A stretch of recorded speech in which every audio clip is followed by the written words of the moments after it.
अरे ओ मोदी चाचा, आज पिकनिक में तो बहुत मजा आ जाएगा ना।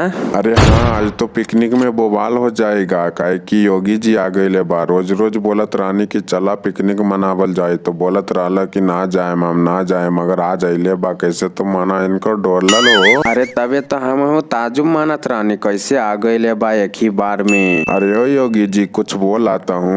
अरे हम का बोली, हमरा के एक बात समझ में ना आ रहल बा। अरे मुर्गवा कढ़ैया में बोलाता, अरे कैसे बनावता तो यार के रे। अरे हाँ योगी जी सही है, योगी जी बोल रहल बा हो। अरे कढ़ैया में मुर्गवा बोल रहल बा।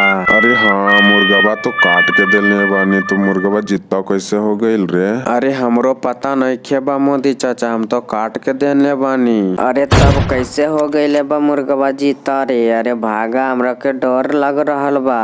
अरे ओमे डरे के का बात बा, फिर से मुर्गवा के काट लिहल जाए। चला बना के तो खाइबे करम, फट जनवरी बा। अरे आइल बानी पिकनिक मनबे लिए, भाग जाएंगे तो योगी जी चिढ़ावे लगी कि पिकनिक ये काहे न मनैला। अरे हाँ, तो बना के अब तो खाइबे करम।